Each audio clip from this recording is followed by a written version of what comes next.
Nossa! Tudo bem aí? Seus dados pessoais valem muito e todos estão de olho neles. Estamos vivendo a era da Big Data, a era do algoritmo, e é importantíssimo, por mais profundo que seja, a gente conversar sobre isso. A pauta de hoje é a economia dos dados pessoais. Simbora começar mais um Meninas da Firma, já mudamos aqui de look, já deu para perceber. E hoje a gente vai entrar num assunto complexo, né? Bem complexo, que é a economia dos dados pessoais. A cada momento a gente deixa rastros de tudo que a gente faz no ambiente virtual. Seja quando você acessa uma rede social, seja pelo seu e-mail, seja quando você baixa um e-book, ou simplesmente se você falar que você não faz nada disso, pelo menos um provedor de internet você deve ter, porque você está assistindo a gente nesse momento.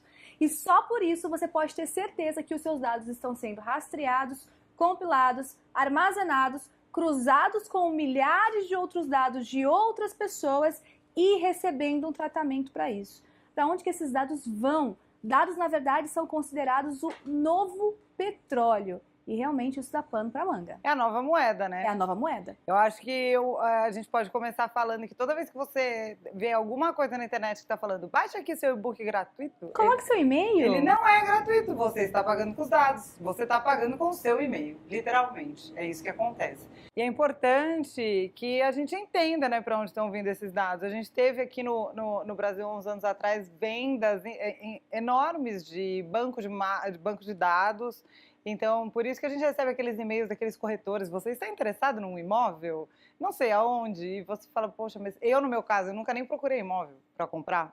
E eu recebo direto, nos bairros que, sei lá, não faz sentido, não, sabe? Moema. Eu nunca morei em Moema. Quando eu trabalhava em Telecom, eu recebia umas pessoas me perguntando, nossa, mas assim, como por que assim? Isso apareceu como aqui? Que uma pessoa achou meu telefone, achando que as empresas de Telecom né? que tinham o fornecido. É porque teve essa lenda há muito tempo de que foram só as empresas de telefonia, mas venda de banco de dados... Acontece o tempo todo. Você quer um exemplo bem claro sobre isso? Observe aí as suas redes sociais, os posts patrocinados que aparecem para você. Né? Isso é um cruzamento de dados do próprio Facebook. 95% da renda do Facebook é por anúncios. Como é que esses anúncios são filtrados? Né? Através do cruzamento de dados, na hora que as pessoas vão saber como é que vai chegar o anúncio que a pessoa está pesquisando. Então isso está acontecendo o tempo todo. E realmente a gente tem que começar a observar. Os dados, eles são a nova moeda. A gente fornece os nossos dados e para onde que eles vão. Isso é muito perigoso, principalmente se a gente for falar de política aqui, né? A gente tem vários cases que a gente poderia dar. Agora, na última semana, né, teve até uma ação em conjunto com o Facebook e derrubaram, não lembro quantas páginas de fake news do MBL, agora falando até porque vão ter eleições e tudo mais. Teve um impacto muito grande na última eleição nos Estados Unidos e é muito delicado, porque muitas vezes a gente não sabe onde vão parar os dados, porque ninguém lê os termos de uso, nem a política de privacidade, eu sei, porque eu leio, né? Porque é o meu trabalho. Mas as pessoas não leem. É importante. Seu amigo fala uma coisa interessante sobre isso, né? Recém um amigo fala, mais uma vez vai mudar e a gente não vai ler de novo. A gente falou mais sobre isso no podcast que a gente falou do Rolou no Mês, se não me engano, foi em maio. Foi maio ou junho? Maio ou junho, Quando entrou em vigor o GDPR, que é o General Data Privacy Regulation, que é a proteção de privacidade na Europa. A gente também tem uma lei na Califórnia, digo a gente, quero dizer as maiores, né, regulamentações no mundo, e aqui no Brasil já foi aprovada uma lei de privacidade que foi para sanção presidencial, né, então agora está aguardando essa sanção do Temer, e daí depois dessa sanção ela entra em vigor em 18 meses. Muita gente também que é empreendedor, eu lembro quando foi do GDPR, eu fiz muito post na Legal sobre isso, falei tudo que deveria ser feito no banco de dados, no seu próprio, né, banco de dados da sua empresa, e como você deveria lidar com essa captura de dados daqui para frente. Muita gente falou que eu estava exagerando. A lei que vai entrar em vigor aqui no Brasil é muito parecida. Então, se você já se adequou lá atrás, você vai ter que fazer uma adequação mínima. Mas é importante que você, como empreendedor, também entenda, porque eu já ouvi isso muito também. Mas isso daí é problema, eu não preciso saber de Big Data, isso é problema para o Facebook. Você, como empreendedor, também lida com dados. O tempo todo, se você parar para observar. Porque você tem os dois lados. Primeiro que você usa as redes sociais, por mais, né, a gente já conversou. Para se posicionar, para se divulgar, terreno próprio, e terreno né? alugado. E terreno alugado, mas Além disso, você captura, né, informações, pelo menos Sim. e-mails, para você conversar com esse seu cliente. Então é importante você saber como você armazena, qual que é a segurança, onde estão esses dados. Para quem não entende muito sobre isso, essa questão da política, por exemplo, acho que a gente não é de falar de política aqui, mas nós estamos, né, num ano decisivo, só para você entender como é que funciona. Esses dados que você coloca nas suas redes, muitas vezes, eles são utilizados para poder entender quais são as suas preferências. E é o algoritmo que decide que tipo de anúncio ou informação você vai receber. Então ele pode privilegiar somente de um candidato, um exemplo aqui, de um candidato, e você começa a receber informações sobre um candidato X e não recebe do candidato Y, Z, fulano ou cicrano. Então isso é muito complicado, essa coisa de dados, porque a gente vive na era do algoritmo, que é o algoritmo que determina o que a gente está recebendo, tem todo esse cruzamento de dados, que é uma coisa complicada. Então, por exemplo, você foi numa farmácia comprar um remédio e você colocou lá o seu CPF. Essa farmácia tem os seus dados e ela pode vender para um plano de saúde, e esse plano de saúde pode saber que tipo de medicamento que você consome mais, e aí quando você, enfim, for mudar de plano, pode ter um aumento, porque eles sabem, por meio dos seus dados, que você usa mais e você pode ter problemas X porque você consome medicamentos X. Então isso é muito sério, é a nossa vida sendo exposta o tempo todo, e o pior, né, você realmente não tem controle de nada. A ideia das legislações sobre o tema são exatamente por questões éticas, como esses casos de saúde e tudo mais. Como esses casos de venda mesmo dos dados, Sim, né? porque o debate começou sobre a questão ética dos dados está cada vez maior. Porque hoje em dia você consegue acompanhar e rastrear tudo da vida da pessoa. Não, eu formatei meu celular, ele começou a fazer umas perguntas muito doidas pra mim, sabe? Eu tenho medo de tudo. Eu sou aquela pessoa medrosa com relação a isso. Você quer configurar o sistema de voz, mas olha, a gente vai ouvir tudo que você tá falando. Agora ele tá deixando explícito o que ele escuta, entendeu? Mas faz muito tempo que ele escuta. Faz muito tempo que ele escuta, mas agora ele precisou contar. Mas me apavora um pouco. Gente, me apavora tanto que eu tenho medo disso. de falar qualquer coisa engraçado. perto do celular e não sei o que. Eu sou neurótica. Eu acho super engraçado, mas eu acho... porque, como eu trabalhei na IBM em 2003... Bolas. Não, para mim são algumas coisas que os futuristas da IBM já falavam lá atrás, e eles falam uma coisa sobre inovações tecnológicas, é que eles programam que aquela coisa vai acontecer em 5, mas ela normalmente acontece em 3, porque o avanço tecnológico é mais rápido do que a previsão. E o que eu tenho muita preocupação é muito mais com inteligência artificial do que com eu dados. também. Só que inteligência artificial também se baseia em dados. Eu ficava bem irritada no começo quando falava alguma coisa perto do celular ou discutia. Primeiro, quando começou isso de Big Data no Gmail, que acho que foi antes ainda, porque no Orkut não acontecia tanto isso, né? Não tinha, né? Não tinha tanta essa troca de dados. E daí você combinava um churrasco pelo e-mail e começava a aparecer anúncio de cerveja, ou de carne, ou onde alugar uma churrasqueira, etc e tal. E daí no começo eu fiquei meio assustada, depois eu comecei a achar engraçado.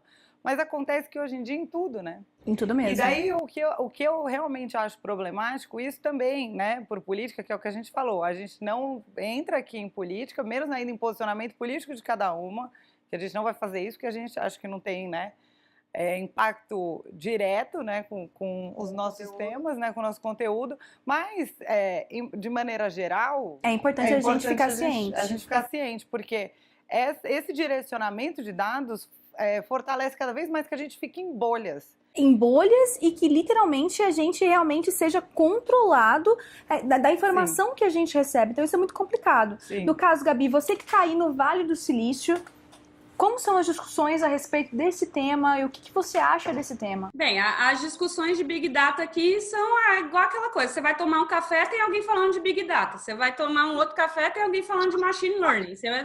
É só isso, né? Basicamente é só isso. Pelo menos aqui no Brasil a gente está de carnaval, hein, Gabi? Não, aqui é Machine Learning, Big Data, essas coisas.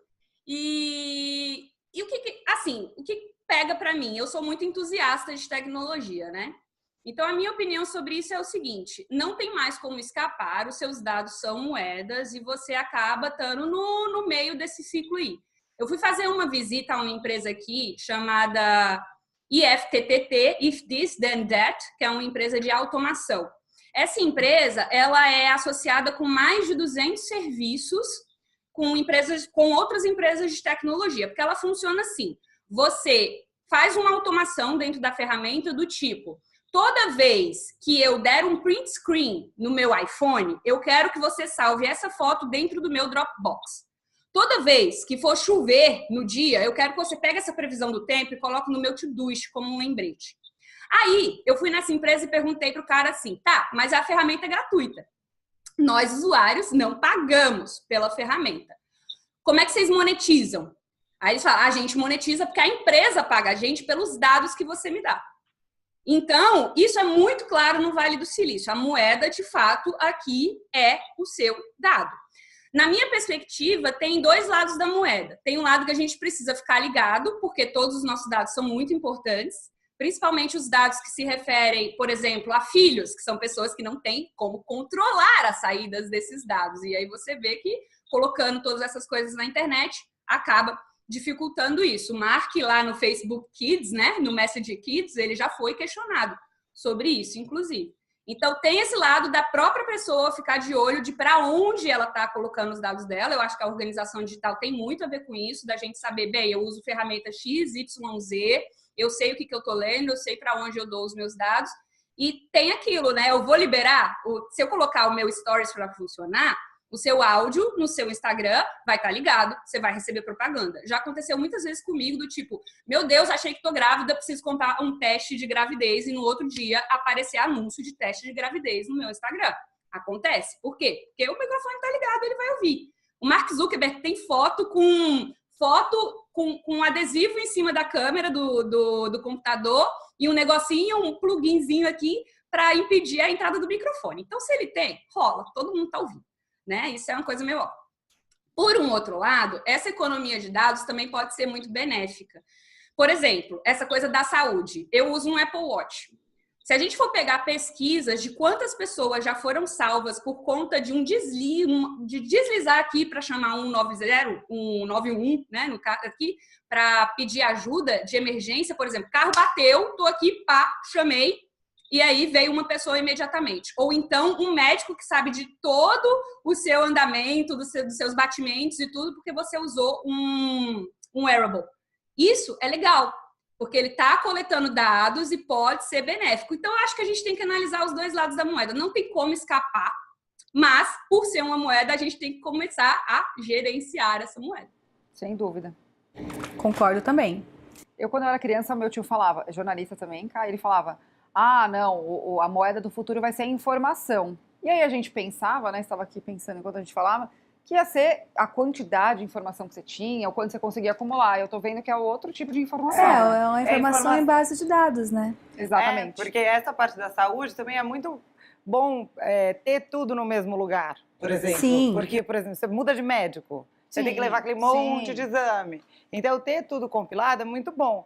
Mas o que a gente também percebeu é que muitas empresas têm nossos dados e muitas empresas não tinham controle nenhum. Por isso que o GDPR entrou em vigor e ele foi criado na Europa. Os europeus são muito mais conservadores do que os americanos em relação a dados. Tanto que, quando o GDPR entrou em vigor, muitas empresas pararam de operar na Europa. Algumas empresas falaram, não dá, a gente não consegue ficar compliant, a gente vai parar de operar na Europa. Teve empresa que faliu. Então, porque o impacto é muito grande. E se você não sabe o que aquela empresa está fazendo com o seu dado, você aceita qualquer coisa. Ou seja, é muito pior, porque eu vi muito empreendedor, né, assim, do nosso meio reclamando que ia ter que fazer alguns ajustes pequenos, né? Os ajustes eram simples. Eram bem simples, na minha opinião, com relação a gente. Olhando por esta ótica, a nossa empresa não fechou por causa disso. A gente só passou a informar melhor os nossos porque a gente tem clientes. também, né, uma base bem menor, mas tem empresas, por exemplo, como exemplo do If This Then That, que a Gabi falou, que a base é só a transferência de dados. Business, o core business da empresa é a transferência de dados. Então, se você não consegue implementar esse controle, porque tem alguns controles, uma coisa é quem transmite o dado, uma coisa é quem coleta os dados, então é uma regulamentação diferente para quem transmite os dados e para quem coleta os dados. Então é importante entender também, né, qual é o seu negócio. E antes era a festa do caqui, né, Rê? Sim, mas é importante lembrar que muita gente fala, mas isso é ruim. Eu não acho acho ruim. ruim. Eu também não. Eu sou a favor de ter as regras claras. E daí, combinado não é caro. Tá falando que vai fazer com o meu dado? Então faça o que você falou que você vai fazer. Não revende, porque não vai fazer uma outra coisa. Tem uma Isso é coisa bom até mais também como simples do que consumidor. isso, né? Então, por exemplo, se você tem um site que tem lá uma parte para a pessoa se cadastrar, deixar o e-mail dela. Se a pessoa entrou e deixou o e-mail dela por livre e espontânea vontade, é porque ela está querendo receber o seu material. Mas, se uma pessoa recebe um e-mail seu, do nada, sem ela ter se cadastrado, você está invadindo a privacidade dela, você está mandando uma coisa que ela não te autorizou. Então, a gente também tem que ter cuidado com isso, porque às vezes as pessoas acham que esse assunto é muito complexo e que ela não está fazendo parte disso de alguma forma. E sim, nós estamos. Se E você dos colocou dois lados, dos né? dois lados, se você colocou um e-book seu para alguém baixar, você está coletando dados dessa pessoa. Eu fico muito puta da vida quando eu recebo um e-mail de alguém, de algum empreendedor, que eu não me cadastrei para receber. Então, P da esse vida. é o principal do GDPR, que é você tem que dar o consentimento expresso. Porque se você também se inscreveu para receber um e-book, não necessariamente você quer receber a newsletter. Você não falou que Exatamente. você quer Você quis responder a baixar aquele material e O mínimo é que tem que ter no site lá falando, ao dar o seu e-mail, você entrará na lista tal e receberá esse tipo de conteúdo. E deixar claro uma coisa que em vários e-mails não tem, né? Você coloca lá, descadastrar, e não tem o link clicável. Tá só descadastrar e não leva para lugar nenhum. Vários e-mails que eu já peguei. Se Sim, cadastrar, sim, se sim. você... ó, uma dica jurídica, se o seu e-mail não tem opção de descadastrar, você não está completo com o marketing civil na internet. Pode mudar, muda de provedor de e-mail marketing, eu não sei quem você está usando, mas MailChimp, nunca vi Active Campaign, GetResponse, quase todos esses já tem essa opção de descadastrar. Se você está mandando você na mão, também acho que você não está fazendo isso, mas se você estiver colocando todo mundo em cópia oculta no seu e-mail, muda para o MailChimp que não paga. E vai ter uma lá, outra. E Mas uma vai ter lá, dica é aí importante de isso é importante. comunicação e marketing. Se você está mandando e-mail para pessoas que não se cadastraram, você tem um grande risco de ser odiado. Ninguém quer a caixa de e-mail lotada porque não se inscreveu. E outra, o que eu não sei se isso já aconteceu com vocês, mas pessoas adicionando o seu WhatsApp em lista de transmissão, em grupos que você não pediu, em grupos de Facebook. Gente, se não deu permissão, não adiciona. Não, e além de Exatamente. ser odiado, tem gente que compra a base de e-mail para fazer venda. Não, comprar a piorou base de ainda, e-mail, assim, se alguém já- falou pra você comprar uma base de e-mail, olha, corta relações com essa pessoa. Corta relações, ela não sabe o que ela tá falando. Comprar a base de e-mail é a mesma coisa que comprar seguidor, é a maior furada que você pode fazer, não compre.